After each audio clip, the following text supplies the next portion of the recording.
ಸ್ನೇಹಿತರೆ, ಮೀಡಿಯಾ ಮಾಸ್ಟರ್ಸ್ಗೆ ಸ್ವಾಗತ ಸುಸ್ವಾಗತ.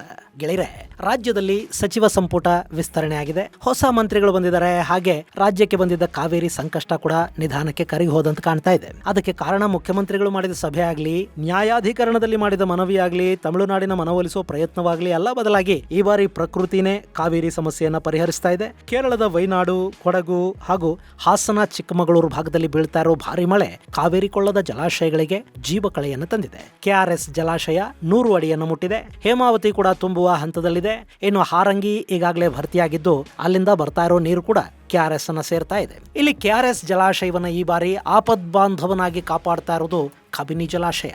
ಹಾಗಾದ್ರೆ ಏನಿದು ಕಬಿನಿಯ ಕಥೆ?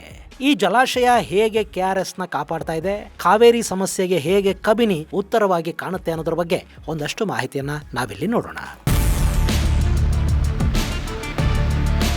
ಗೆಳೆಯರೆ, ಕೇವಲ 4-5 ದಿನಗಳ ಹಿಂದೆ ಪರಿಸ್ಥಿತಿ ಹೀಗಿರಲಿಲ್ಲ.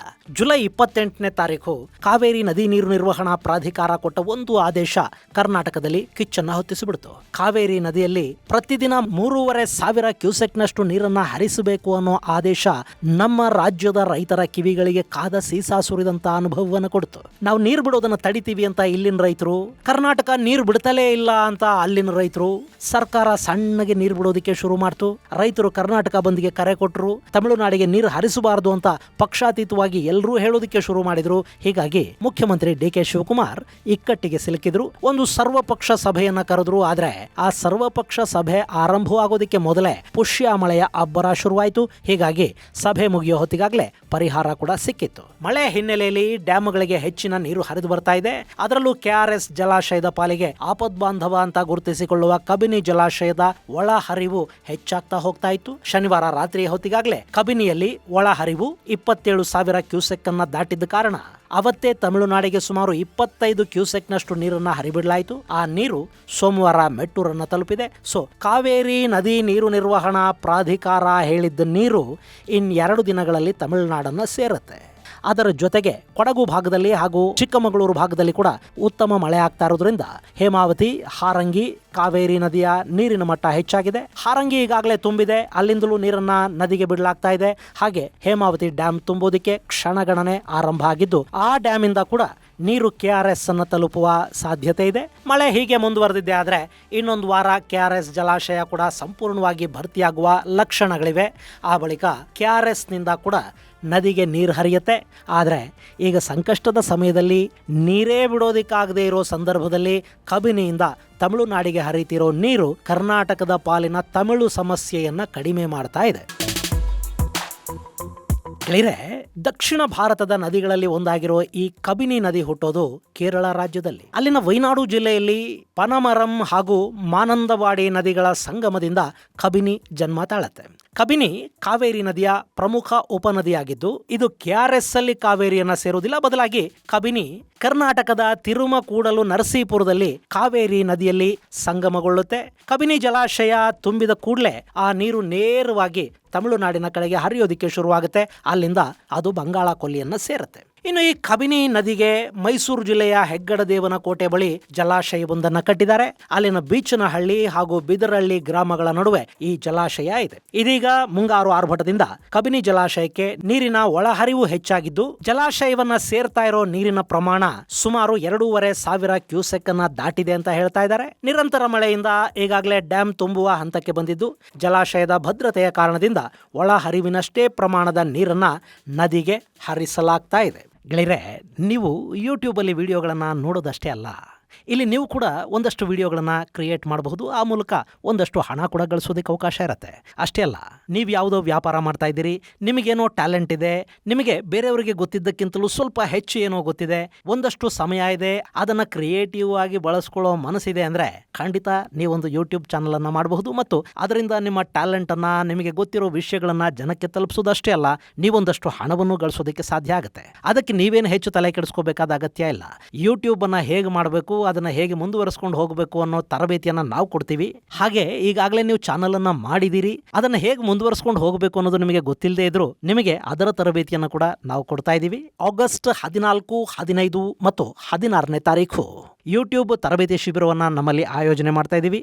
Scripting, editing, voice modulation, YouTube optimisation, security ಮತ್ತು ಆರ್ಟಿಫಿಷಿಯಲ್ ಇಂಟೆಲಿಜೆನ್ಸನ್ನು ಬಳಸಿ ನೀವು ಹೇಗೆಲ್ಲ ಏನೆಲ್ಲ ಮಾಡ್ಕೊಳ್ಳೋದಕ್ಕೆ ಸಾಧ್ಯ ಆಗುತ್ತೆ ಅನ್ನೋದನ್ನ ಈ 3 ದಿನಗಳ ತರಬೇತಿಯಲ್ಲಿ ನಿಮಗೆ ಹೇಳಿಕೊಡಲಾಗುತ್ತೆ. ಹೆಚ್ಚಿನ ಮಾಹಿತಿಗಾಗಿ 9972379459 9972379459 ನಂಬರ್ಗೆ ಕರೆ ಮಾಡಿ.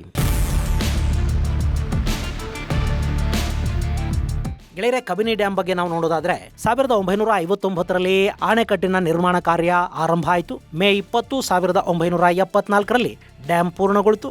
ಆ ಜಲಾಶಯ 696 ಮೀಟರ್ ಉದ್ದ ಮತ್ತು 166 ಅಡಿ ಎತ್ತರವನ್ನು ಹೊಂದಿದೆ. 19.52 TMCಯಷ್ಟು ಸಂಗ್ರಹಣಾ ಸಾಮರ್ಥ್ಯವನ್ನು ಹೊಂದಿರುವ ಕಬಿನಿ ಜಲಾಶಯ ತನ್ನ ಸುತ್ತಮುತ್ತಲಿನ 22 ಹಳ್ಳಿಗಳು ಹಾಗೂ 14 ಗ್ರಾಮಗಳಿಗೆ ನೀರಿನ ಅಗತ್ಯವನ್ನು ಪೂರೈಸುತ್ತೆ. ಅಲ್ಲದೆ ಈ ಜಲಾಶಯದಿಂದ 15 ಮೆಗಾವ್ಯಾಟ್ ವಿದ್ಯುತ್ ಕೂಡ ಉತ್ಪಾದನೆ ಆಗುತ್ತೆ. ಇನ್ನು ಈ ಕಬಿನಿ ಜಲಾಶಯ ನಿರ್ಮಾಣ ಆಗಿರುವ ಪ್ರದೇಶ ಕಾಡು ಕಣಿವೆಗಳಿಂದ ಕೂಡಿದೆ. ಹೀಗೆ ನೈಸರ್ಗಿಕ ಸೌಂದರ್ಯದಿಂದ ಸುತ್ತುವರೆದಿರುವ ಕಬಿನಿ ಜಲಾಶಯ ಪ್ರಕೃತಿ ಪ್ರಿಯರನ್ನ ಕೈಬೀಸಿ ಕರೆಯುವ ತಾಣಗಳ ಪಟ್ಟಿಯಲ್ಲಿ ಕೂಡ ಸ್ಥಾನವನ್ನು ಪಡ್ಕೊಂಡಿದೆ. ಹೀಗೆ ಪ್ರಾಕೃತಿಕವಾಗಿ ಕೂಡ ಅತ್ಯಂತ ಮಹತ್ವದ ಸ್ಥಾನವನ್ನ ಹೊಂದಿರುವ ಕಬಿನಿ ತಮಿಳುನಾಡು ಹಾಗೂ ಕರ್ನಾಟಕದ ನಡುವೆ ಕಾವೇರಿ ವಿವಾದ ಭುಗಿಲೇಳುವ ಸಂದರ್ಭದಲ್ಲಿ ಕರ್ನಾಟಕದ ಕೈ ಹಿಡಿಯುವ ಆಪದ್ಬಾಂಧವನಂತೆ ಕಾಣಿಸೋದು ಸುಳ್ಳಲ್ಲ.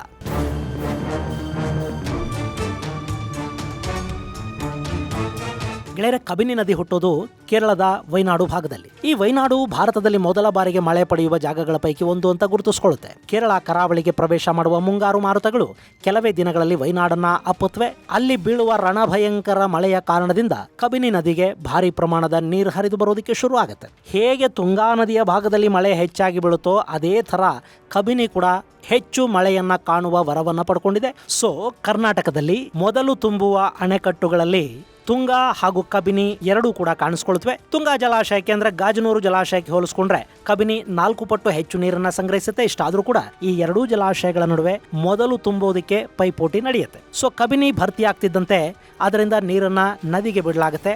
ಆ ನೀರು ನಂಜನಗೂಡಿನ ಮೂಲಕ ಹರಿದು ಟಿ ನರಸೀಪುರದಲ್ಲಿ ಕಾವೇರಿ ಜೊತೆ ಸಂಗಮ ಆಗುತ್ತೆ. ಅಲ್ಲಿಂದ ಅದು ತಲಕಾಡು ಶಿವನ ಸಮುದ್ರದ ಮೂಲಕ ಹರಿದು ಮೇಕೆದಾಟನ್ನು ದಾಟಿ ಬಿಳಿಗೊಂಡ್ಲು ಮೂಲಕ ತಮಿಳುನಾಡನ್ನ ಪ್ರವೇಶ ಮಾಡುತ್ತೆ. ಹೊಗೇನಕಲ್ ಜಲಾಶಯವನ್ನ ದಾಟೋ ಮೂಲಕ ಅದು ಮೆಟ್ಟೂರು ಜಲಾಶಯದ ಪಾಲಾಗುತ್ತೆ.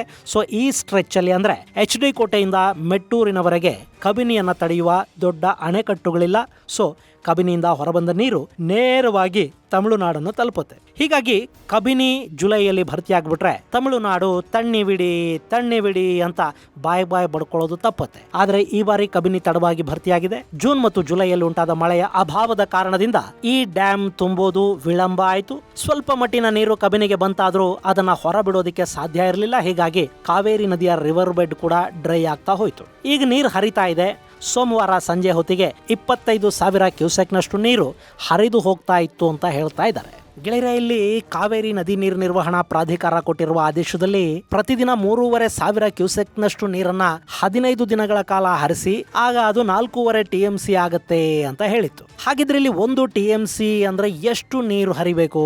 ಇದನ್ನ ನಾವು ಗಮನಿಸೋದಾದ್ರೆ ದಿನದ 24 ಗಂಟೆ 11,574 ಕ್ಯೂಸೆಕ್ನಷ್ಟು ನೀರು ಹರಿದ್ರೆ ಅದು 1 TMCಗೆ ಸಮ. ಇನ್ನು 1,000 ಅಡಿಯಷ್ಟು ಉದ್ದ, 1,000 ಅಡಿಯಷ್ಟು ಅಗಲ ಮತ್ತು 1,000 ಅಡಿಯಷ್ಟೇ ಎತ್ತರದ ಜಾಗದಲ್ಲಿ ನಿಲ್ಲುವ ನೀರನ್ನ 1 TMC ಅಂತ ಕರೀತಾರೆ. ಅಂದ್ರೆ 1,000 ಮಿಲಿಯನ್ ಕ್ಯೂಬಿಕ್ ಮೀಟರ್ನಷ್ಟು ನೀರು ನಿಂತ್ರೆ ಅದನ್ನ 1 TMC ಅಂತ ಲೆಕ್ಕ ಹಾಕ್ತಾರೆ. ಇದು 28.3 ಬಿಲಿಯನ್ ಲೀಟರ್ನಷ್ಟು ನೀರಾಗುತ್ತೆ. ಸೊ ಇಲ್ಲಿ 25,000 ಕ್ಯೂಸೆಕ್ನಷ್ಟು ನೀರು ಇಡೀ ದಿನ ಹರಿಯೋದು ಅಂದ್ರೆ ಅದು ಸುಮಾರು 2.16 TMC ಅಷ್ಟು ನೀರಾಗುತ್ತೆ. ಅಷ್ಟು ನೀರೀಗ ತಮಿಳುನಾಡನ್ನ ಸೇರಿದಂತಾಗುತ್ತೆ. ಹೀಗಾಗಿನೇ ಈ ತಿಂಗಳು ಪೂರ್ತಿ ಹೀಗೆ ಮಳೆಯಾಗಿ ತಮಿಳುನಾಡಿಗೆ ಪ್ರತಿದಿನ 5 TMC ಅಷ್ಟು ನೀರು ಹರಿದ್ರೂ ಕೂಡ ಈ ವರ್ಷದ ಕೋಟಾನ ಕರ್ನಾಟಕ ಮುಗಿಸೇ ಬಿಡಬಹುದು. ಯಾಕೆಂದ್ರೆ ಇಡೀ ವರ್ಷ ಸೇರಿ ಕರ್ನಾಟಕ ತಮಿಳುನಾಡಿಗೆ ಬಿಡಬೇಕಾದ ನೀರಿನ ಪ್ರಮಾಣ 177.5 TMCಗಳು ಮಾತ್ರ. ಆದ್ರೆ ಇಲ್ಲಿ ಮಳೆ ಹೀಗೆ ಕೈ ಹಿಡಿಯತ್ತಾ?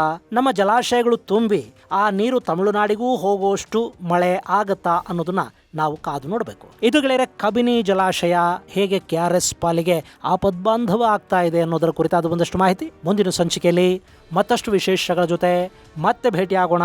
ಅಲ್ಲಿವರೆಗೆ ಜೈ ಹಿಂದ್, ಜೈ ಕರ್ನಾಟಕ.